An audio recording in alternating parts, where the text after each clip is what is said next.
Contrast Uncut, yeah, you know that's us. Where we only speak the real and the real rock with us. Where we motivate the people in politics. What's happening? It's Contrast Uncut. It's season 4, episode 4. Man, big shout outs to Uncle Snoop's Army and Bobby D Presents. I appreciate you, brothers. It's your host, Zylo, aka DJ $1, like I won some money. Ladies and gentlemen, today we have an incredibly dope special guest. You know, he's out the Bronx, New York. You know, I just got word he's in Jersey for the day, but, you know, he's out the Bronx, New York. He's a mastermind with 25 plus years in the game that brings directors and artists' visions to life as a world-renowned music video producer, commissioner, and executive producer. He is the 2019 MTV VMA winner and BET Hip Hop Award winner, the best hip hop video of the year with Cardi B's Money. He's known widely because of his approach and capability to deliver videos that are played and will play for the rest of the test of time.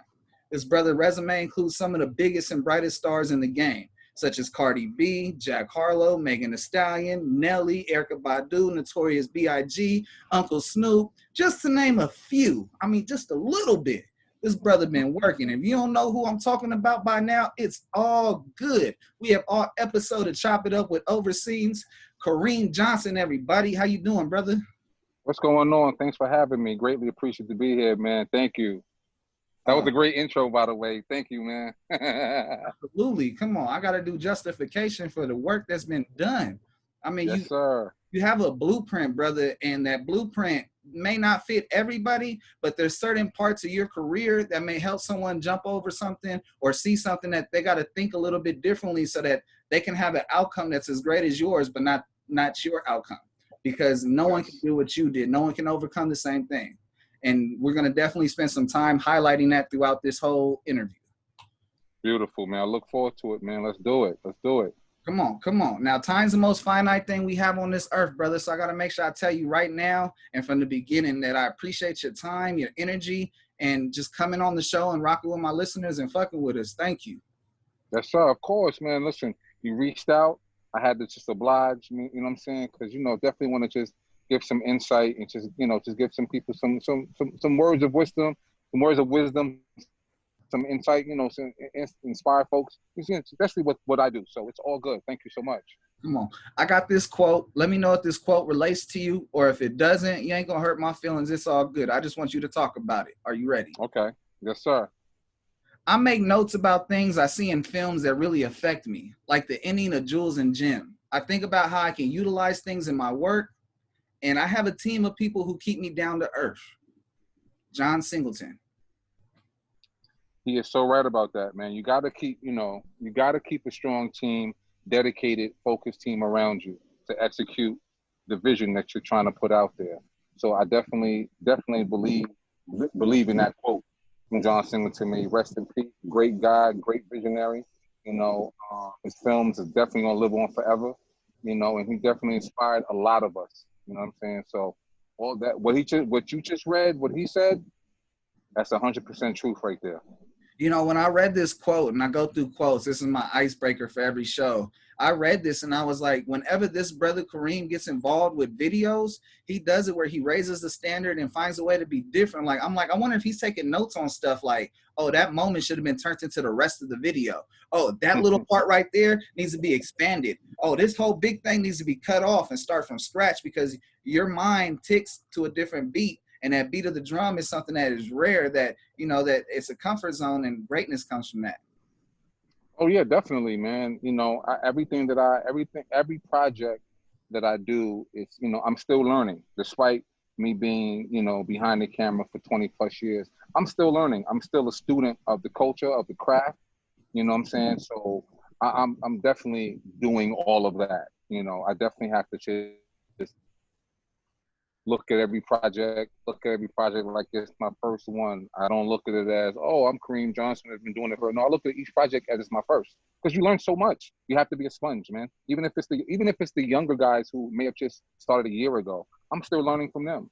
You know what I'm saying? So we all learn from one another, man. So I'm definitely one of those folks that's I'm very grateful to be here, you know, and grateful to just be doing what I'm doing, something that I really love to do, man. So Definitely. I've learned that all the humble and hungry people not only stay in the game and continue to stay relevant, but they also learn that, you know, they're a sponge in the atmosphere. They're retaining it and pushing out as much game as they can when it's time. If it's game time, they're ready to go. That's what a sponge does. They're not a fly in the room. They don't get spatted because they seen too much or they got too close. And you know, it's really important that people understand that part of the game. You just can't be in a room and just accept that you're in the room. You got to find a way to be the sponge. Yeah, definitely. It's automatic, man. Automatic. And that's what I tell a lot of young folks too, man. It's like, yo, please ask questions. Please, if there's anything you don't know, there's nothing wrong with asking questions. If you don't know, you just don't know. But the point that, you know, the first hurdle that you should take is opening your mouth and just asking those questions. Closed mouths don't get fed. Amen. You They, know? they stay hungry. That's right, man. Stay hungry that way, man. So you gotta ask questions. That's the only way you're going to, you know, lead on to the next situation. So that's important. See, I want to get into my history, but I'm going to ask this question because it's firing in my soul. What's rule number one to you in filming? Number one thing is be truthful in what you're trying to do. Just be truthful in what it is that you want to do, because there's so many different avenues, so many different lanes in in film and television production. Once you come in, and you come in as an entry level as a PA, a production assistant, right? And that's your entry level. That's your level to sit there and you stay around the set and you look at all these different departments, all these different people working in various ways for one common cause, which is to execute that vision. But it takes different people, different mindsets, the skill sets, I should say, to even execute it. So now it's like, do I want to jump into the camera department? Do I want to jump into the electric department, the grip department? Do I want to be a stylist? Do I want to do hair and makeup? Do I want to be a teamster where I'm driving the trucks? Do I want to jump into food, craft service, catering? It's so many, the art department, post-production. There's so many different avenues that you can make a really great living at. I know so many people that are not producers, that are not directors, that are just electricians, grips, hair and makeup, that are making a killing and living a beautiful life. You know, they don't have to be in charge. They don't have to be the director or executive producer or the producer, but but their skill set takes them, brings them on these sets, movies, TV, whatever, and they're working forever. You know what I'm saying? So that's important, that you come on set and just figure it out what it is that you want to do. And once you figure that out, man, just go hard. Go hard with it and stick to it. Don't just try to, I want to jump in it now and then next year I'm going to be the director. Take your time, because that's what it was with me. Like it took me a second to start producing. Like, there's levels to it. I started out as a production coordinator, then started production managing. Then I started producing my first Latin videos, to eventually hip hop, R&B, everything else, which you see now. But yeah, man, I mean, just be true to yourself and understand this is what it is. It's a tough business, man. You gotta have thick skin for it too. Oh yeah, you need onion layered skin for sure. Oh yeah, man. Oh yeah. Ask you, brother, did the game choose you or did you choose the game? Both. I say both because I was born into this. My father, he's an electrician. He was a gaffer. He's the chief lighting technician. He's the person on set that he's in charge of all the lighting and all the power on set. So as you see, hence the title, lights, camera, action. As you see, lights come first. Right. You need lights on to see. You need the power on first. So that's how I started. He brought me in when I was 15 years old. But prior to that, I have uncles that are Teamsters. I have my father's my father's a gaffer. I have currently there's about a good 15 of us that are currently in the business. Whether it's producing, whether they're behind the camera, whether they're grips, whether they're electricians, we all have different avenues in this business. So the game chose me, which is my dad, but then I ran with it. He wanted me to start producing. He didn't want me to be an electrician doing what he was doing for the rest of my life. And he said, listen, I need you to start producing. And I left Atlanta and I came back home to New York and ran with it. And as soon as I got to New York, from Atlanta, I met a young director by the name of Hype Williams and started working with Hype on so many videos, you know, and Hype he gave me my opportunity, my first start as a gaffer. And then from there, I said, you know what, I'm going to just push the limit a little bit more, and I'm going to start producing, you know, and it worked out. And then it's so crazy because I haven't seen Hype in so long. We just worked together right before COVID. Matter of fact, I hate to bring it up, but the day that Pop Smoke got killed, we was actually in LA shooting a music video, me and Hype. I was actually commissioning the video, he was directing. So full circle, I was his electrician back then, 20 plus years ago. Now I'm the commissioner, actually giving him the job, you know, and it worked out. It was a video for A Boogie featuring Young Thug. So yeah, it was crazy. But yeah, man, the game chose me, man, because you know, growing up in New York City, I wanted to be a train conductor. I wanted to operate the subways, because you know that's form of transportation here in the city, man. So it was like I always loved the train, the D train, the 4 train. Those are my trains in the Bronx. So it was like I really wanted to, like, you know, operate the trains, man. But my dad was like, nah, you following you with me, you with the family business. Yeah, generational wealth. And I mean, Yeah, man. it's definitely a blessing to see not only the growth, but the journey. You know, I Yeah, a lot from Kobe Bryant. I grew up in LA. Kobe Bryant's, you know, big thing out here in LA, especially growing up in of Notre Dame. course. You watch sports and you get inspiration. And his biggest thing to me that always stuck with me is you got to enjoy the process. You got to enjoy the bad times, the struggle. Because if you don't, once you overcome it, you're not going to have that same joy. You're not going to enjoy it the same way, and it'll disappear even faster. You're going to go back That's right. searching for something. That's right, and that's important, man. Because like I said, that journey was important for me. I started out, like I said, as an electrician with my dad first, and then I got into production. Started production coordinating. Started production managing. Then I started producing. But I learned how to AD, which is assistant director. I learned how to second AD. So when the time came for me to start producing, I knew those departments.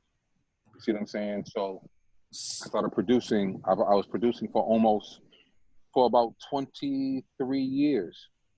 And then the next step for me was video commissioning, in which now I'm the person that actually gives the job to those directors. So I find the talent, I cultivate that talent, you know, I give them an opportunity. So that's one thing that I love, you know, because that's what Kareem means. Kareem means generous. So I've always been that, you know. So now I'm in this new position, but I've been in the past 3 years. I love it, and just what I've been doing. Me and my company's been doing. It's been amazing. So I want to ask you, Kareem, what was your first confirmation? Because, you know, there's been so many confirmations along your career. And, you know, you listen to that spirit that, you know, not only is this what you're supposed to do, you were guided, you followed it. And then that other spirit kept on saying that, you know, the meaning of your name. And it's crazy how you went along the journey. Not only did you not give up, you overcame, you set the standard and raised the bar. But here you are, you're an opportunity to give back. And you gave back immediately. Like, and it's amazing to hear the journey. And so I want to know that first confirmation that you felt like this is what I'm doing. Yes, I'm being pushed. Yes, I'm being in me, but this is where I knew that this is what I'm supposed to do. I'm not going to go jump on something else and try and change the way things are being done, because that's not the way I see it. I think the confirmation for me was my involvement with my first production company. The very first production company that I was involved with was called RCC Entertainment, and it's a company based in New York City by my guy Randy Connor. Now Randy Connor, he's a big choreographer. He choreographed like Salt and Pepper's Shoot, Salt and Pepper's Waterman, Foxy Brown, Jay-Z, Al B video. I mean, he did everything. But he saw it as well. Listen, I'm a big choreographer, but I actually want to get into production. So we started his company. I forgot how me and Randy even met, but we linked up and we started. He started RCC, and that's where I actually produced my very first music video which was Royal Flush featuring Noriega for Ice Down Medallions. So that was my very first music video that I ever produced. Now, prior to that, hold on, let me reel that back. That was the very first hip hop video produced. Prior to that, I had like maybe 3-4 videos prior. I was producing a lot of Latin videos. You know, my very first video that I ever did was this group called Mundo Max. They had a song called Me Gustan Todas. Then I did a video for this group called Latin Boys. And I did another video for this group called Los Intocables. And then that led me to, now I have a couple of videos under my belt.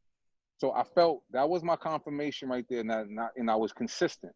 Not only did I get one, I got two. Now I got another, and then became another. So now that was like 4. So now I got 4 videos in my belt. Mind you, they're all Latin videos, right? But you know, I want to jump into hip hop, R&B, whatever. And I pursued a gentleman by the name of Brian Leach over at Blunt Recordings. Blunt Recordings at the time had Mike Geronimo.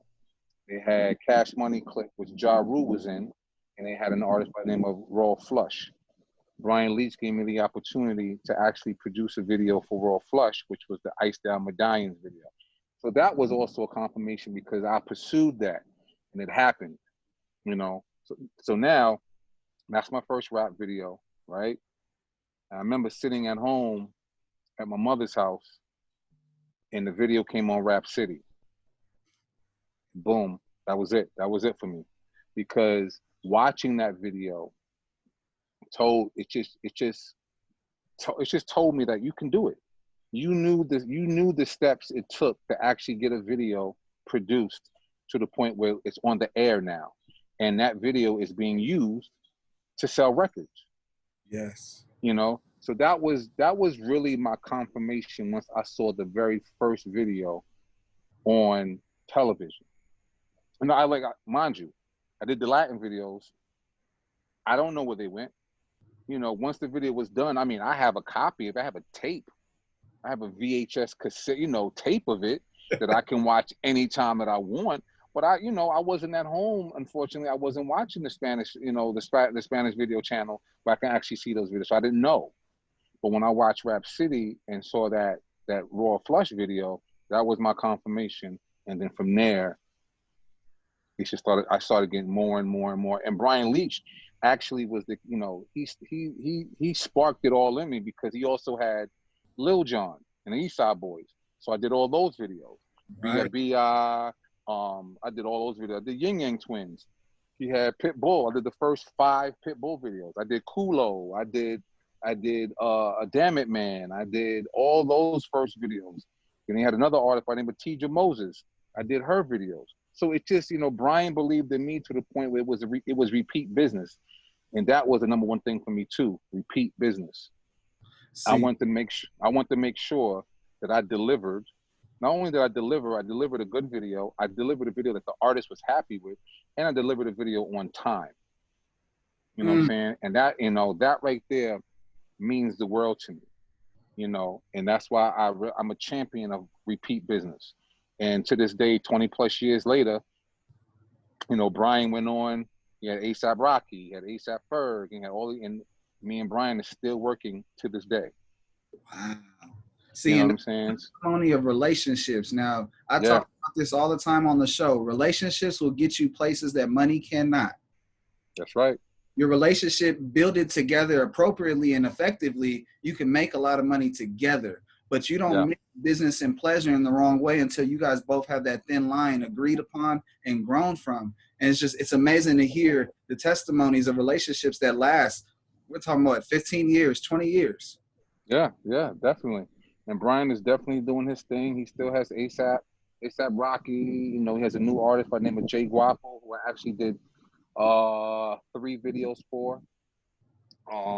Yeah, man. So that was it for me, man. And I've just from New York City to Miami to Atlanta to Los Angeles and everywhere else in between, I was producing videos, for a number of different artists, different labels, manager, independent artists, whatever. I just wanted to work. So I'm gonna ask you, brother, why was the emphasis so much on music? Was that more passion driven, or was, you know, Yes. because there's TV. Everyone always says, hey, you know, that same camera that uses to film those big videos, the same camera they use to film the movies and the shows. And so I Yeah. want to know, just what was some of your thought process back in the day when you were like, should I lean towards TV and capture things, or should I stick to what I'm doing? You know, Benny Boom. Well, that's Since, crazy. We talking about Benny Boom. We just was texting each other like within an hour ago. You know, that's my guy. You know, I've known Benny for 20 plus years. We came in the game together. So, as a matter of fact, I just posted a video today for Throwback Thursday that I produced for Benny in 2004. I mean, we've been together since, I don't know, I've known Benny since the 90s, you know, so, you know, that's my guy. So I'm proud of him just like he's proud of me. So it's all love. But to answer your question in regards to, I started doing TV first with my dad. I did movies with him. I did TV. We worked on the TV show In the Heat of the Night. I was on that show for 4 years. My father was on that show for 7 years. So that was my, I'm 17 years old, you know, in Covington, Georgia with my dad on a TV show with Carol O'Connor, Howard Rollins, Jeffrey Thorne, Hugh O'Connor, all these folks that was on the show, Carl Weathers, all these folks. And that was my training ground as an electrician, right? But once I came back home to New York City and I got with Hype, you know, I'm young, you know, it's hip hop. So this is, you know, I'm young, this is what I'm into. And I grew up in it. I just grew up in the music video culture, and that became my lane. My thing is the type of life that I wanted, music videos suited my lifestyle because I'm also a family man. I also like to have a life. So music videos to me was always the stick and move type of a situation because I can shoot 5 videos within 2 weeks, right? I can shoot 5 videos, and then I could go and relax for a good week or two if I want to. When you do a movie or a TV show, months at a time, you know, 4 or 5, 6, depending on the production, you're on that shit every day. You know, and that's a real 9 to 5. So I stayed in my music video lane and mastered that to the point where I'm still to this day working with the top artists, you know, and that's what I chose to do. You know, no shade to anybody that did music videos at first and then went on to do TV and film. And that's definitely the progression, you know, but for me, I stayed in this lane and I also knew this was also the entry level to a lot of young creatives. You know what I'm saying? So these are the same creators that you see growing in the music video space, and then they go off to do, you know, movie and I know a lot of these directors that are big, that are doing big films, but they started doing music videos that I produced for them. You know what I'm saying? So it, you know, and I love being in that space because those same directors will come back to me like, yo, Kareem, yo, my little brother, he's trying to direct. Yo, do what you did for me. Can you do it for him as well? You know, it's just, I have no problem doing that. You know what I'm saying? So I stayed in this lane because I felt comfortable. And especially being a family man with children, it allowed me just to have a family and spend time and just have a life. You know what I'm saying? So that's why that's one of the reasons why I stayed in the music video game. No, and I respect you. I wait a little bit later, but because we brought it up, I want to make sure I give you your flowers for being a dedicated father. If you go to this brother's Instagram page, he's done all this incredible work in this industry and has really left a stamp. But the first thing on his page is he's a father and he lists his kids. And I respect you, brother. I'm a father myself, and I take my hat off and give flowers to everyone that is, Thank you, in the sir. industry and really pushing the line of giving TIME. You said it countless times that, you know, you already understand it. You get it. Kids don't spell love with money. They spell it TIME, the time. And you That's found right. a way to manipulate your schedule to deliver your dreams and your reality of going home every day, because that's the biggest blessing we could have. Oh, that's right, man. That's right. That's important to me because that's how my father was. My father came home every night. You know what I'm saying? He was there. I mean, yes, he put that time into his career, but he also put that time into us, to me, my brother, my sisters. You know what I'm saying? And that's where I get it from. You know, I get it from, he was my example. You know what I mean? So it's only right that I do the same thing for, you know, my close ones, you know, my best friends, and they, you know, I have to lead by example. You know, and I think that's what I'm doing. You know, I'm 47 years old. I don't feel like I'm 47, but it's like, you know, I'm a young 47, as I say. You know what I'm saying? Oh, But it's like it's important. It's important to me to definitely give back, lead by example. You know what I'm saying? Because there's not too many of us that look like me that are in these positions. You know what I'm fact. saying? And that's important. That's even more important to me. You know. So yeah, man. That's why I stay here, man. Because this is the training ground for the creatives that you see that go on to bigger and, you know, to the bigger projects. You know. I am so honored right now. I know I'm middle in the damn interview, but as the more you speak, it hits my soul more and more. Just the honor of being in your presence, brother. Because not Thank you, only man. do you turn the key, you show them how to pick up the key, how to hold it, and how to twist it, all at the same lesson. Yeah. You have to, man. That's important, man. You have to, you know, but that also comes from experience.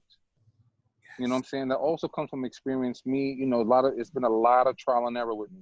Like, I'm not gonna sit here and act like, oh, it's been great. No, listen, I've had my downs. I've had plenty of ups. I've had plenty of downs as well. So those experiences have taught me to the point where I could just, you know, relay that to somebody else who, you know, who may have those questions. And that's important, man, because we don't know it all. Like I said earlier, like, I'm still learning. You know, Right. my father passed away 3 years ago, but I wish he was here, man, because, you know, he didn't see me grow to be a commissioner. You know, when he passed away, I was still executive producing and producing projects, but he didn't see me as a commissioner now. So, you know, I wish he was here to see that, and we could just have these conversations. But it's important, man, that I just give back to the guys that want that information, the guys and the women that just want that information. That's important. Oh yeah, no, you know the spirit And I list. mean, and you're a testament of that too, because it's like I tell everybody, listen, DM me. Like, I'm not one of those that just, if you hit me, I'm not gonna hit you back. Like, you hit me and I hit you back. You know what Facts. I'm saying? Like, so, because you never know, you don't know who's in those DMs. You can find a jewel. It could be a gem in that DM and you don't even know it. Now, my You brother, know what you I'm saying? let diamonds dance this entire time. You've been letting them diamonds come from the sky. They was diamonds in the rough, and you took them out. Oh man, By the time they touched the ground, they was shining. But people listen, forget man, the process to go it's up and down. it's right, man. I mean, listen, I quote my dad, and it just he listen, and I use him a lot because he's very important to me. But that's one of the things he always told me. He was like, listen, man, common sense ain't too common. Yes. You know what I'm saying? So that's important. That always stuck with me, and that's why I was like, very important for me to just, excuse me, for me to just give back, man, because that's what he did. I mean, if you went to Atlanta right now, and you went to any technician, and technician being electrician, grit, camera department, and you mention the name Carl Johnson, they're going to give you stories. They're going to give you nothing but, oh man, where do I begin? See, You know? personally, my father passed away when I was 4, and then I had a Okay. stepdad. And I'm not gonna go too much about my family, but one thing I do want to point out is my stepdad eventually got a job for ELS in LA or Hollywood. ELS is a lighting electricity company, electricity lighting services, and Okay. they did all the movie premieres, they did concerts, and so I was really blessed to go to a couple awards and be with my stepdad. But he would be working, I'd wander off. I'm like Yeah. 6, 7 years old, and one memory that always sticks with me is that I met the legend himself, BB King, at the House of Blues, and didn't know Nice. who he was. All I knew is that he was a brother with a guitar that sat on a big chair in the middle of the stage. And because my stepdad, all he did was break down the stages, I was always on the stage. So it didn't like hit me in my head that I'm on the stage talking to the person that commands the stage. And, you know, one of Got you. the biggest blues players of all time. And he would tell me things like, And, you know, like I said, I still didn't know until I got older. And my stepdad said, you know, you used to talk to that guy. And, you know, it was when he passed away that it really hit me hard. They're like, wow, he was really gaming me and making me understand that it's a blessing to be here, to be around these people. But it's up to you on what you make out of your opportunity. If you were scared enough not to talk to me because you see me in this chair, you would never know the game that you're getting in. I talked to so many different celebrities. It wasn't no more they're this person that's unreachable. They're human just like I. They, you know, they do everything the same. And yeah, they're humans like exactly. And they were just given an opportunity. They were given an opportunity, and you know, they exploited that opportunity to, you know, to where they are, to be where they are, where they currently are, whatever they may be. You know what I'm saying? That's all it really is. We're all the same. We're all given the same time. You know, still looking at the same sun, same moon, everything. You know what I'm saying? So it's just the fact that you're given an opportunity, and what you do with that opportunity is on you. And it's the same thing I always say to the young guys. It's like, listen, man, I could lead you to the water. I can definitely lead you to the water, but it's on you Drink it. to want to drink it. You know, some of the guys that I brought to the water, you know, drank to the water, they done drank the whole pond. You know what I'm saying? Some guys walk away, some guys, you know what I'm saying? It depends. But it's on you, and just how much you can take. You know, for me, I just wanted it all, man. You know, especially with this music video thing. So it was like, it was important for me to just stay, like I said earlier, stay in my lane and just use that to give back. Yes. You know? Now, I mean, brother, you have worked on some of the biggest videos off of some of the biggest Billboard charting albums and singles. What are some of the highs and lows you faced in your career? I know you started to talk about it just a little bit, but it is one of my questions. I feel like you was reading my notes. My lows. I'm gonna just be honest, man. My lows consisted of just things that related to production. You know, sometimes going over budget, you know, or I may not have gotten the job that I might not have gotten that job to produce, you know, but it never really bothered me. That's my son in the background, but it's all good. It never really bothered me because I used that just to get over, you know, just to stay positive. You know what I'm saying? And those lows became highs for me. You know, I never let any of those lows get to me. And I don't, be honest with you, I can't really recall any major lows. You know, I just looked at it as just, you know, life lessons or what have you. I can't really recall, but you know, for highs, I'm happy of just meeting an artist. This is their first video. And then within a year or two, you know, they're megastars. I mean, I feel as though I've been around maybe 4 artists that I've seen from the very beginning to their now stars. You know, one of them being Lil Jon. You know, I mean, when I first met him, he had this, you know, B.I.B.I. and all that. And, you know, I did all his majority videos, and he just became a huge star. 50 Cent. I did 50 Cent's How to Rob commercial, you know, and then, you know, we all know who he is now. He's huge. And, you know, I got a chance to produce a lot of videos for him through my guy, E. Rivera. Cardi B. You know, I did I Like It. I produced that video. I did the Money video, the press video, the Yes video. Come on, The Yes video with Fat Joe, you know, and yeah, and then we just did the Watt video that's out right now.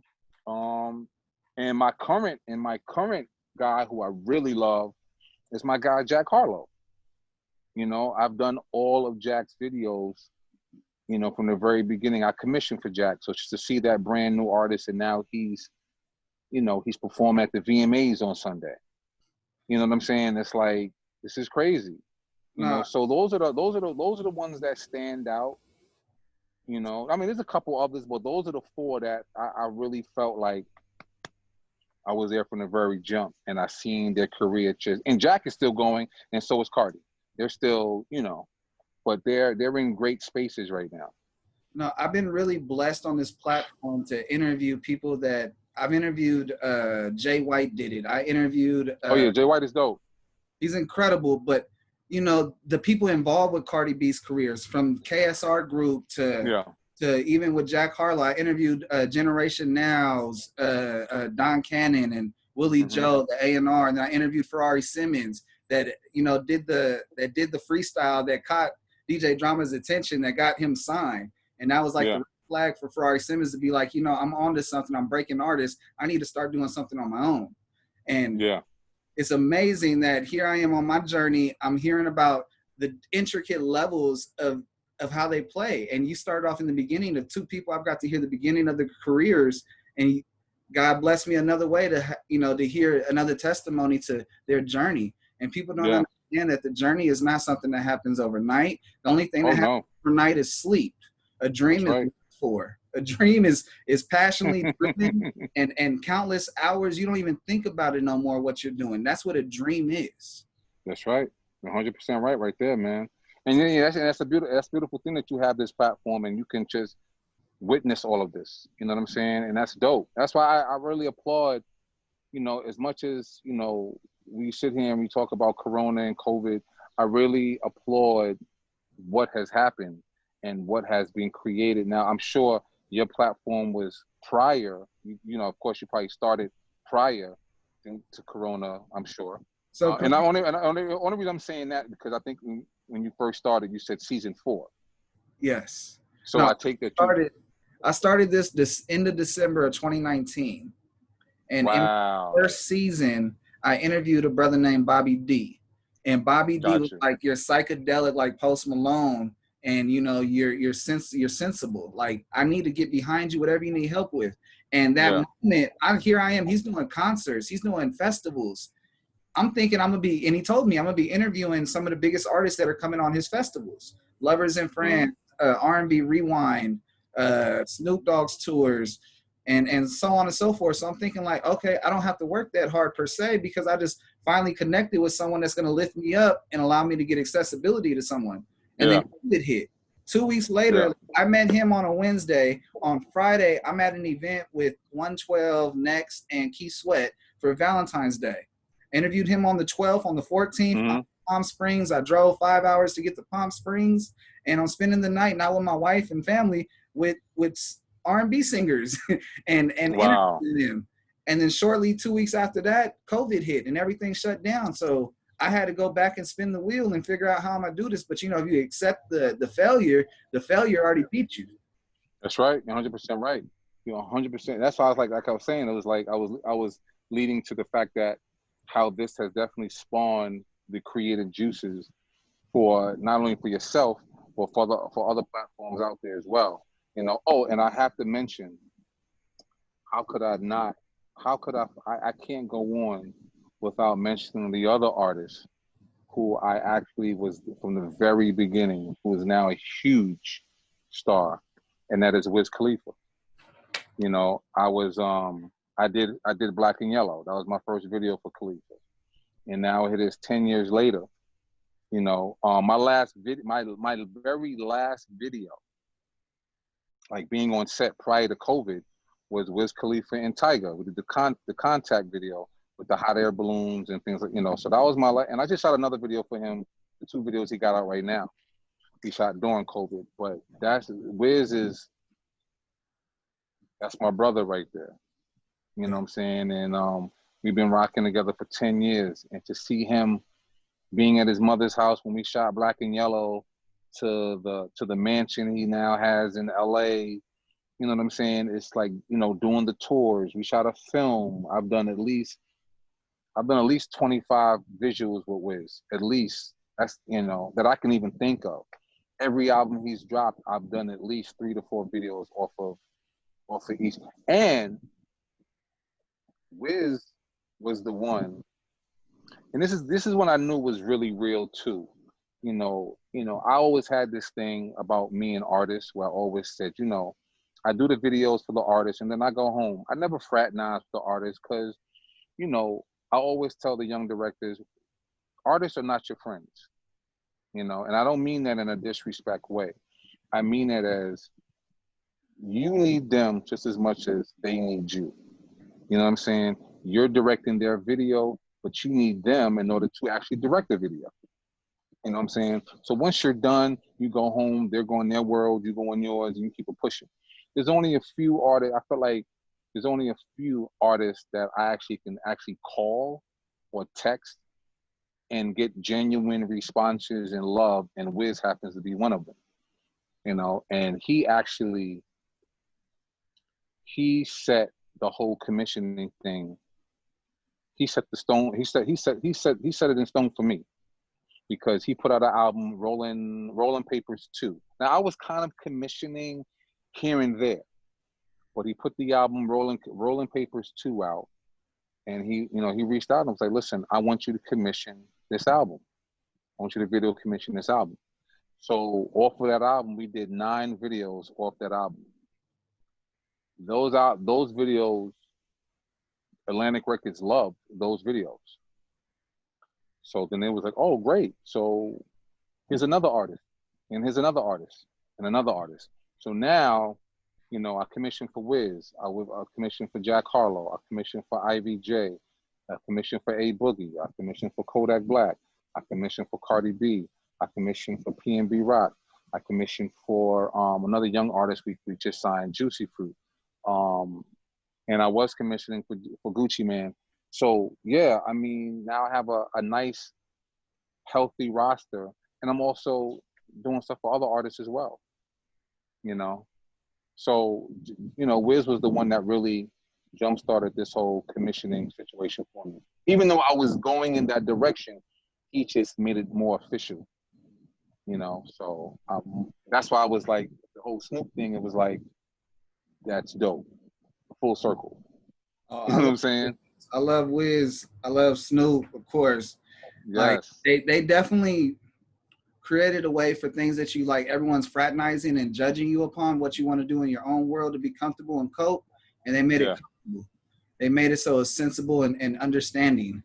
And you know, I give them brothers, because I really do look up to them the same way I look up to Pac and Bob Marley. I look up to Snoop and Wiz. Listen, Snoop is such a household name. It's like, that name is worldwide.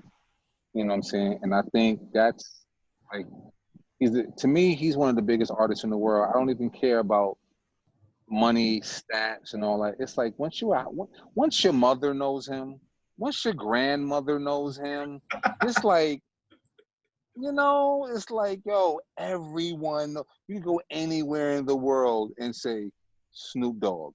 People know who that is. Facts. You know what I'm saying? So I think that's definitely a great, you know, a great goal if you're an artist, if you want to, you know, get to that thing. But yeah, man. So I had to give that love to Wiz Khalifa. No, thank you. God. Thank you for sharing that, brother. Because yes, sir. Like, I've done my research on you, and you made my research look like all I did was read one chapter out of a 50-page or 50 chapter book. No, it's all good. I mean, that's the good thing, that you gotta do your research. That's important. You know what I'm saying? So I definitely applaud you in that, man. But yeah, man, I mean, listen, there's a lot of it. There's a lot of it. There's a lot of stories, man. So, you know. Oh yeah, no, I'm gonna do my best. Actually, I only got 2 more entertainment questions, and then we're gonna transition into my segments. And okay. Just so you know, I'm not gonna dig too much more, because I feel like not only do you have your own story, your own documentary, your own biopic to put out, I don't want to be the one to pull out all the gems right now, because I do things unorthodox. I go by the feeling. I go by, you know, I try to keep it as organic as possible. And got you. Sometimes things flow out and be like, damn, he gave out so much that I don't think that he was supposed to. No, listen, I'm comfortable with whatever I say. So trust me. If there's something I gotta hold back, then I'll definitely hold back. But so far we good. We rolling. Bet. So my last 2 questions about entertainment for you, brothers. What's the difference between the budget from back then videos to now, and how is that like a restraint to what you do from then to now? That's a question. That's a great question. What I did, because you know, you saw the industry changing. You know, we shot a lot of music videos on film. Once we was doing Biggie's videos and things, that was all shot on film, but you saw the transition from film to digital. So what I had to do, number one, was I had to learn to adapt. right? That's the number one thing. What I'm not going to, because if you try to fight it, you're going to lose. You're going to lose. Period. You're going to lose. Like, it's going to go with or without you. So learn to adapt. And that's why I try to tell a lot of the older guys that were in the film world. And I'm not talking about film as far as movies. I'm talking about just film as in the actual film, like the film that you put in the camera. Yes. I tell them, like, listen, you got to go digital. You have to learn to adapt. Now, with that being said, is if you can't do it, what I started doing was I started putting my arms around the younger guys that was really digesting this digital world. So things that I didn't know, I learned from them. But what they didn't know was how to maneuver in that space when you're dealing with record labels, product managers, artists, video commissioners. See, that's where I was well versed at. So let me take what you know and let me give you what I know and let's build. So then I put my arm around these guys and now I would just produce for them. But I was producing all these digital pieces, I should say. You know, these videos and shit. So it worked out. So that was the thing that I had to do for myself. It's like, even though the budgets may not have been 100,000, 200,000 anymore, and it went down to 75, 50, 30, $20,000. You just learn to adapt. If you want to eat, you better learn. You got to learn to deal with what's in front of you. And like, even like to this day, people still get, oh, well, you just did Cardi B. You're not going to do a $5,000 video. Why wouldn't I? Now, per se, I'm not going to do it. But what I do know is I got 10 to 15 young directors who can actually do that video for you. I'll come on set and I'll oversee the video, hence the production company OverScene. I would oversee that project for that artist, for that, you know. So it kept me going. It kept the relationships tight, because now that same artist that did a $5,000 video blew up. Now he has a budget for 100,000. So sometimes you gotta put yourself ahead of the game somewhat. Just think about how it could be, you know. And that's what I did. I just learned to adapt, man. And I didn't let the budgets or the digital world scare me. I just learned. I said, fuck it. I love what I do. I want to stay within it. So I'm gonna learn, and I'm gonna surround myself with people that know more than me. That's right. And I learn as we're going on. As we, you know, like I say, every job, because there's new equipment, new apps, new software being developed every day. As you and I are talking right now, somebody's developing something that's going to make my life easier. Right. I don't know what it is right now, but it may happen tomorrow. It may happen next week. But I gotta let me find out who this person is, and let me figure it out.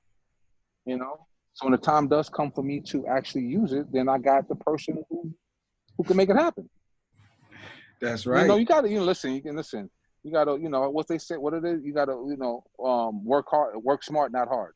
Yeah, smarter, not harder. That's right. So, yeah, man. So that's what I did in regards to the climate change in this industry, from film to digital, from budgets being from ball to small. You know what I'm saying? So, no, that's amazing. That's taking the excuse and making it the reason to do it, and not making it the excuse why it didn't happen. It was only $5,000. It was only $20,000, and you remove yourself from that big picture once you say that only, and the doubt removes you. You went in a big piece on this picture to, oh, this picture is done without you, and it looks good. Yeah. It's time. Man. I don't let nothing. I don't leave any crumbs on the table unless I want to. You know what I'm saying? Like that's very small. I have to really not. Listen. Even if I can't do it, I have people that can do it, in which I'm still involved. So even if I'm not on set, I'm still involved via text messages, emails. I'm giving insight. I'm giving resources, and just to get the project going. In the loop. Yeah, I gotta stay in the loop, man. That's important. All right, I'm about to tear you in between because you have 25 years of videos and work and projects that you have done. And I want to know what's your top 3 favorite that you've done Oh, of all time. Just wow. 3. My little guy right there. Hi, Drake. That's funny. Hey, I was just on Fox Soul the other night, and they said I was Drake's cousin, and they didn't realize Wow. till the end of the show. They realized I was white, and Oh my God. it was hilarious. But at the same time, that made I guess I got a Drake comparison because your son just called me. No, August. His name is Zylo. Okay. Okay. All right. He's over there now in his little sandbox. My top 3. Ah, man. All right. Well, this is what I'm gonna do. I'm gonna give you 2, and I'm gonna tell you why. My first would be the Royal Flush video because that was my first hip hop video. Featuring Noriega. And my second would be Cardi's Money because we won the VMA. Everything else, that's a hard one, man, because they're all my favorite in some shape, way, or form, some way. But I mean, there's so many. It's like, I mean, there's videos I did with Most Def that I love. There's videos, I mean, Erykah Badu, Window Seat. I love that. That was great. Let's Okay. Lil Jon, I don't. Give me your favorite. Lil Jon, I don't give a. We shot that one 1999, 98 or 99 source video of the year. You know, that was the big Lil Jon Get Low. That was huge. I don't know, man. It's so many. You know, it's so and I'm not saying that it's just a lot because like today I posted 2 Throwback Thursday videos. So the only reason I posted those 2 videos, which I totally forgot, of course, because I recently heard those records. So that's how sometimes with me, I remember what I've done because I may have heard the record, like, oh, that was on the radio, or that was on some, you know, Sirius XM throwback, whatever. And like, oh, I remember that. I remember I did the video. Yeah. You know, so, but it's so many visuals in my head. It's so hard to pick my. But I mean, I definitely have. I definitely have a handful. You know, Kanye West, 2 Words. That was dope. Most Def with Freeway. I don't know. Nelly, Tip Drill. I mean, that changed the game. You know, Ludacris P popping. Like, I mean, it's been so many. I'm just, you know, so Ghost. But those 2, you know. Okay. Fair enough. I ain't gonna tell nobody, but you know, the listeners may run away and say something. He picked those cool. 5, but he picked those 2 first. Yes. Those man. I mean, yeah, that one that opened the door. And then that one I want, that was the, you know, because when you're in the music video space, you want to get to the big show. You know what I'm saying? You want to get to the MTV, VMA. That's the big show. You know, you also want to get to the BET Hip Hop Awards or BET Award. Those are the big shows. You know what I'm saying? But you know, the VMAs is the creme de la creme because that's the, you know, they started that whole wave. Right. You know what I'm saying? So that's where you want to get recognized for your work. And you know, I was there last year, and I had my OverScene hoodie on, and you know, I'm sitting in the audience, and you know, Cardi B, and they say Cardi B, money, and she gets up, and I'm sitting there like, oh shit, we won! Like, hold on a second. Excuse me, don't go too far out, okay? Thank you. Yeah, and we won, so that was a big deal for me. You know, it's like definitely. Absolutely. I'm sorry. He's right there. August, don't go too far, please. You know, so yeah, those are the 2. Hey, that's really real. You hear me? I'm gonna go ahead and transition, put a pause on the entertainment questions. We're gonna dig into my 3 segments, And I know Okay. I'm taking a lot of your time, brother. I apologize. I'm gonna try and That's run all through good, this bro. segment as quickly as possible. It's So all good, bro. knowledge is power, but when you use that knowledge, it's a superpower. And my next segment is all about awareness. And I feel like when you're able to do that in certain situations, you can really rise above. And you know, I ask every guest of mine when was the last time they were pulled over, and what's advice they can give to somebody in the in the instance of being pulled over, interacting with the police, so that they can Whew. get. Wow. Last time I was pulled over. That's crazy. Last time I was pulled over, two incidences. It was actually two. Um, I'm basically. I feel like I'm a really good driver. Last time I was pulled over that I was like kind of nervous, shaky about was we drove to Atlanta for my father's funeral, right? So we drove back to New York, and it was me, my son, and my wife, and we got pulled over in Virginia, coming from Atlanta back to New York, and we got pulled over in Virginia.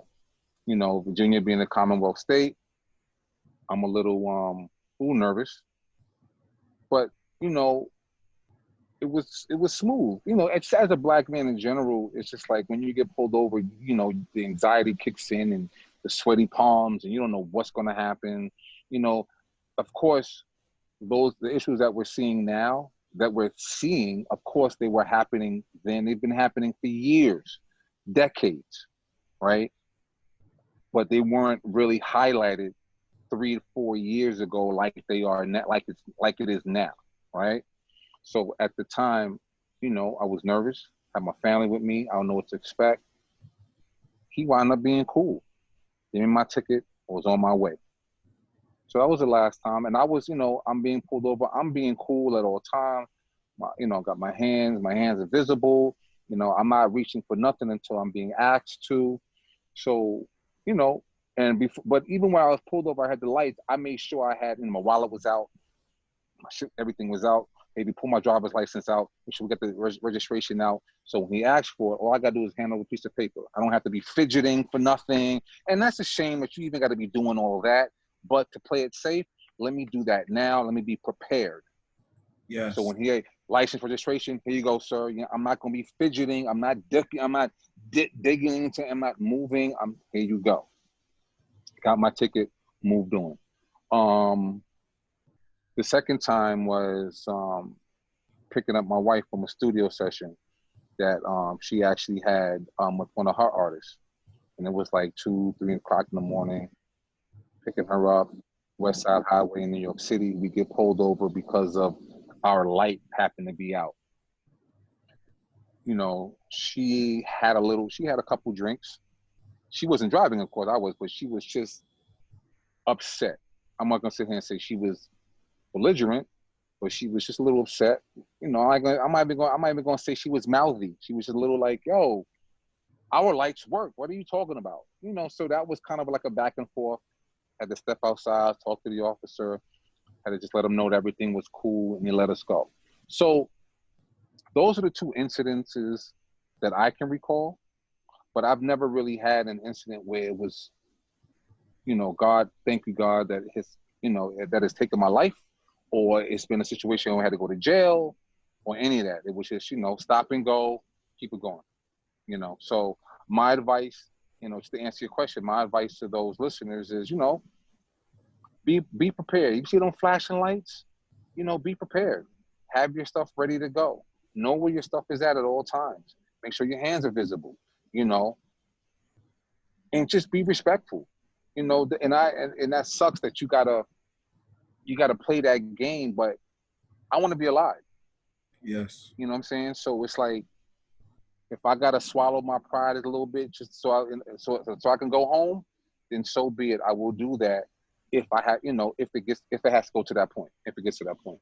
Now, just bear with me, because I'm at home and I'm still talking, of course. When my son just went out my gate, and I just want to just make sure that he's good. That's all. My children, an inch, they take a mile. I understand. Yeah. Look, he parked his little car right behind my car. So I'm like, boy, what are you doing? Trying to be like that. Yeah, and listen, and that's cool. I got no issues with any of that. I have no issues whatsoever.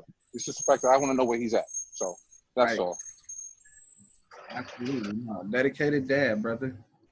Yeah, man. That people see it. It's not just that, oh, I'm doing this. No, it's going on and you're reacting. You're not waiting until something happens. It's like, nope, he went out. Damn it, he did go out. Let me go out. Yeah, he sure did. Yeah, because he went out and the wife opened the door like, where is he? I'm like, yeah, he's right there. Hey, I love my wife. So now I'm like, where is he? I love my wife, but she loves to bust my chops when I don't know something, when I try to be on top of it. So I understand. Come on, man. That's just what it is, bro. Oh, that's just what it is. Listen, I'm right there with you. So it's all good. It's all good. Yep. Happy wife. Happy so life. yeah, man, that's damn right, man. That is so the truth. But yeah, that's my advice to those being pulled over. No, I appreciate your testimony, brother. A lot of people don't know you got to park your pride and you got to go through this situation as quickly as possible, but with the look of patience. And is it easy to do? No. That's why not everyone can go through certain things the way it does with jobs, fights, so on and so forth. But especially in those times of need, it's so important that you stay calm, you go through it as quickly as you can, and be patient. Because as soon as they give you the green light to go, it's over. That's right. That's it. I'm out of there. Come on. And I'm gonna pay that. And I'm gonna pay that ticket too. I want no issues. Yeah. I be like you, shit. But that's another topic. Yes, I sir. got my next segment. It's called Trading Places. You know, I love the movie Trading Places. For the younger crowd, they know it as Freaky Friday. But the whole idea is that they're waking up. Two iconic people are waking up, and things have changed. And I think of these two brothers that I'm about to have for you trade places in the same light that they both have huge success. But I wonder what would happen if they traded. And I'm gonna hit you with it. Here you go. I got Wiz Khalifa trading places with Dave Chappelle. Oh wow. Wow. How that would be if they trade places? Yeah, that's question number one. Can you see it working? Oh wow.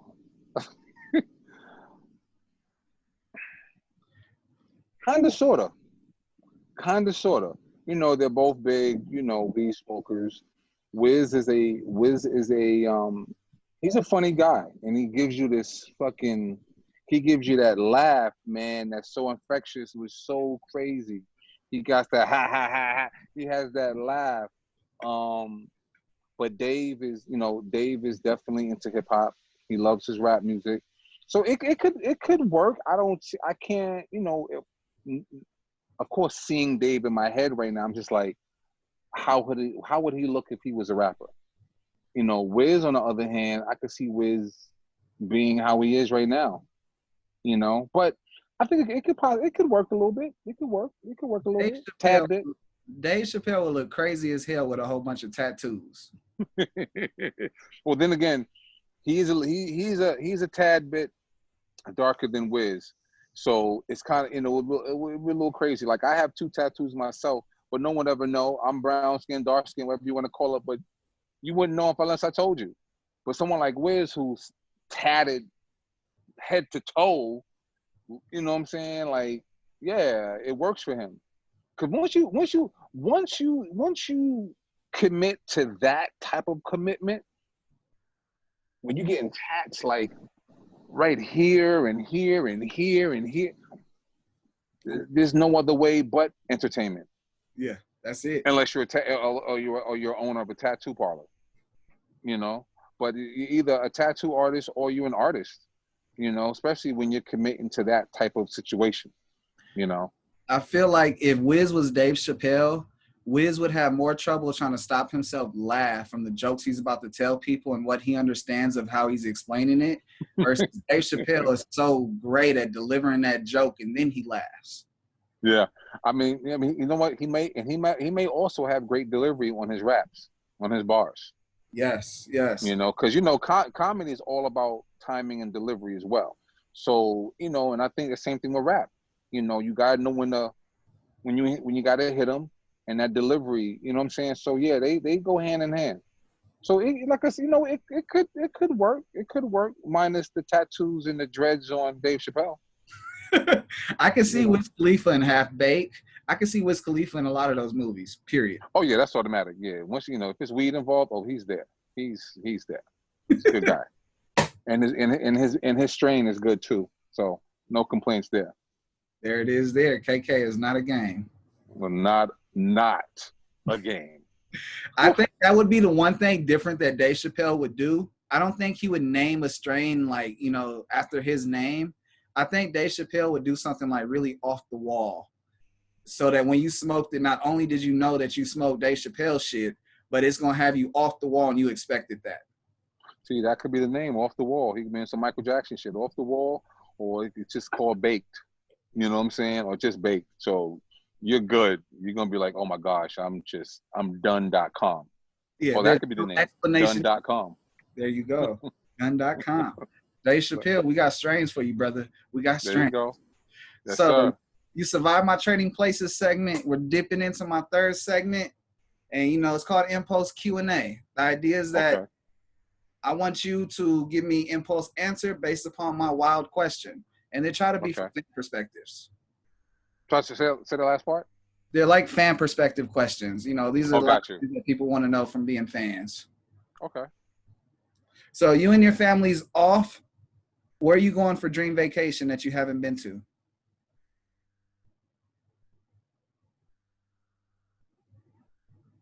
Shit.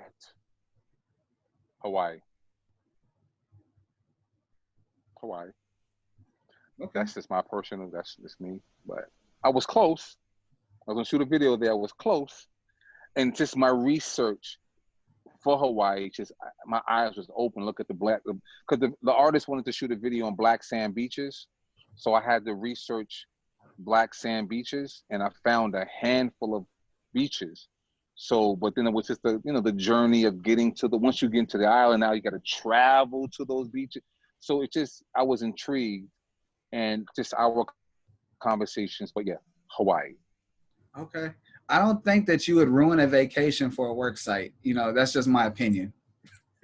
Oh, no, not at all. Not at all. I'm going to have fun regardless. Trust. I'm going to have fun regardless. I'm going to make a way the way I'm going to have my big smiles, and I'm going to walk away with memories and lots of moments. So that's important. What is one thing that you hate but you wish you loved? Question number 2. Oh, my gosh, that I hate, that I wish I loved.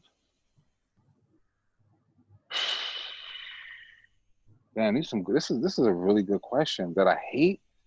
I don't really look. And I don't want to be the lame. Vegetables. See, I love vegetables, except for if we want to go there with it, I'll say Brussels sprouts. And I'm only saying that because you mentioned vegetables, because I was still trying to figure out what is it that I hate, because I don't really hate anything. I may dislike a couple things, but I can't even think of what they might be right now. Besides the obvious, like what we're going through in the world right now, COVID, racism, shooting black people, shit like that. Of course, I hate that. But there's no way to love it. We're not loving that at all, but just on the hate part. But to answer your question, and because you mentioned vegetables, I'm just going to say Brussels sprouts, because I really don't like Brussels sprouts. And that was so crazy. I was talking about that earlier today. So yeah, Brussels sprouts. I'm sorry, sorry to the listeners. My answer may be a little lame, but I'm just trying to keep it nice and I can't think of anything. That worked, but that was a cheat code. So thank you so much. That's like the third time that I've been involved in your day, and I promise you, we have never met. We've only spoke one time a day. It's like a week ago to set up the interview, and it just blows me. I'm taking people that you text. I'm taking conversations. It's all good, bro. It's all good. But yeah, that's my answer. Brussels sprouts. Let's get it. Question number 3. What is the funniest thing you've seen a kid do? I have 3 of them. So the funniest, oh man. it's been so many moments, so many, the funniest. Oh my gosh. Okay. I remember my son, my 11-year-old son. You know, he was, you know, of course he's in the back seat, you know, and he wants to get up and drive. So, you know, as a parent, sometimes you let them sit in your lap and you let them steer the wheel, right? Right. I let them steer the wheel. So I said, let me take it a notch. Let me put the car in drive. Right. Now, you know, we're in a safe space. We're safe, so nothing's gonna happen. You know, but what I didn't know that there was a little pothole, but I didn't really see. So I let the car go and it hit this pothole. I knew what it was. He didn't know what it was. So he thought, now mind you, he thought it was an accident. And he's 11 now. He had to be my current son, he had to be around 6. He thought it was an accident. He started, now, it may not be as funny, but it's funny to me when the kids start crying uncontrollably over something they had nothing to do. They had nothing to do with.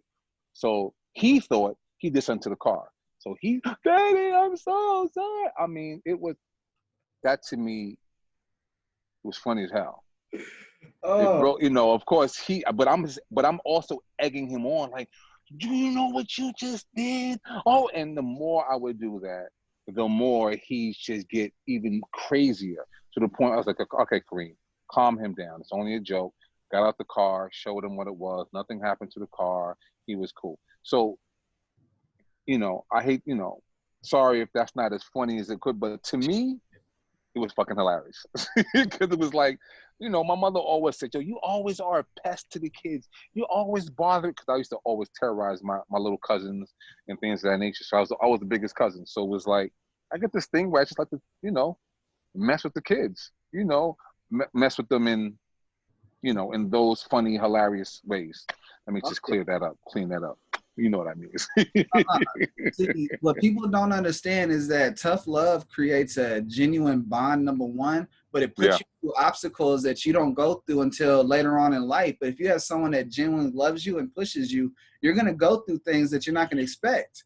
And yeah, you know, people may not like that fact, but it's a reality that, you know what, when your son gets older, God forbid this to happen, but if he hits a pothole or if he backs into somebody, he's going to think of that moment of, shit, yeah, did we just cause an accident? Or should I panic? Like, he's gonna have a moment where he's able to go back to that, yeah, and that's where people overcome. So many people get into accidents, they have panic attacks and do some dumb shit, drive off, and not know what to do to be calm. Versus they've already had that I cried, I was upset moment. yeah. That's right. And you can, 100%, man. Yeah, man. So yeah, that was my little. I mean, you know, you said you have kids, right? yeah, I have a son and a So daughter, you, 6-year-old, yeah. and So yeah. So you, I mean, every day it's something. I'm sure.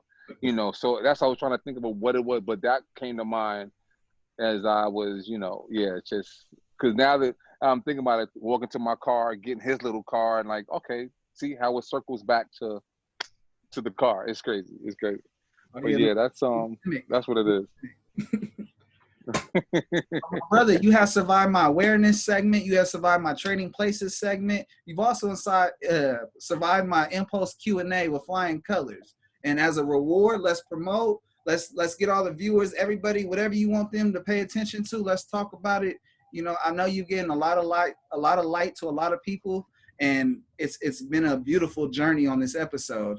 So whatever you feel like you want people to watch or go pay attention to, hit them with it. Listen, if you know, I'll just do it the obvious. Of course, if you want to follow Kareem, you follow me on my socials. I guess if that's what you mean, you do that. Kareem Johnson. KX. It's not spelled like my name, but I replaced the KXREEMJXHNSXN. I replaced that because that's what my daughter told me to do. She wrote it out one day, and I thought that was cool, so that became my IG tag. And the company, OverScene LLC, OVERSCENE LLC. And just come look at the page, man. Show some love and comment. You see some videos. if you like it, double tap. If there's any questions you have, please hit me, DM me, and you know, I'll definitely hit you back. But other than that, everybody, please stay positive, stay productive, stay well, and stay safe.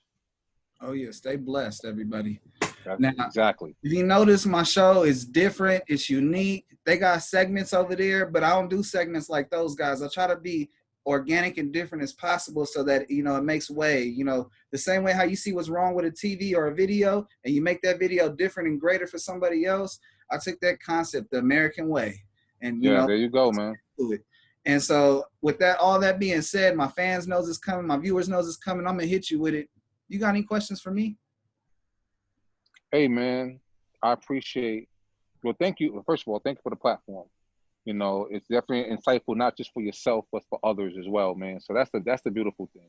The fact that you know, you just had the gall and you just had the courage to actually create this. So that's a, you know, kudos to you. Thank you. And just, you know, big thank you, man. Just continue doing what you're doing, brother. You know what I'm saying? That's all I can really say. You know, God bless you and your family, you know, and just thank you. I'm appreciative of the opportunity, for real. Oh, it's been more of an honor on my side, and all the viewers that's tuned in, they enjoying this more than you can understand. Trust Beautiful. me. Like, you ever seen the, you know, fill in the blank and then everyone gives the wrong word and the wrong answer? But we have someone like, we have a brother like you that gives all the right answers because not only do you know, you've been involved. And that's something that everyone has to appreciate. They give so much credit to so many people that are not involved. And that's a problem. That's a problem. And, you know, we have to feel fixing our problems. You know, it's either you're part of the solution or you're part of the problem. And there's so many things on this problem side that if you get buried on that side, you probably won't come out. So it's so important that you start growing to the solution. The same way how people, you know, revolutionize technology and to today, how you continue to reinvent yourself. It's the same thing. It's just on all different platforms. And it's important that you stay open-minded about it. Oh yeah, you have to, man, because there's so many people that's behind the scenes that are definitely moving that needle, who are definitely positive, man, and very, you know, very productive in this space, man. So you definitely gotta, you know, they definitely gotta acknowledge them, give them their flowers as well, because, you know, there's no I in team. Yeah, you know, you may be the big star, but there's a lot of folks that's behind you that's really pushing you to excel. And we definitely have to, you know, highlight those good folks, those good people as well, man. So that's important to me. That's why, you know, if you look at any of the posts that I've posted on my page or my OverScene page, the videos that I posted, I always list the credits. That's important to me, because I'm not going to be out here saying, oh, it was just all me. Oh no, there's a whole host of people that have definitely contributed to execute the vision. You know what I'm saying? So they need to be highlighted as well. And those are the same folks who I do repeat business with, you know, and that's important, man. So, you know, definitely check out those folks, people that I might highlight in these in the posts in the videos that I post. And please, man, if you want to get into that field, it's so many of us out there, man. So please feel free to reach out. Yes, sir. Absolutely. I'm going to close out the show. And then if I could just have you do a drop, then the show's over. And then I'm not going to lie, I'm going to open my mouth at the end of this show and not record myself when I talk to you. Okay. All right, cool. No problem. It's Contrast Uncut. It's season 4, episode 4. Man, big shout outs to Uncle Snoop's Army and Bobby D Presents. I appreciate you, brothers. I wouldn't be able to do incredibly dope shit like interview Kareem Johnson and go over not only his family history, but his history and the intricate delicacy of all the different maneuvers into this video world that we see. You know, you can't go too far past the #1 hit without seeing this man's name in the credits. And I want to make sure not only I give you your flowers, but I give you these diamonds because you have dropped nothing but gems on this show. And I appreciate you so much, brother. God bless you. Kareem Johnson, everybody. Thank you.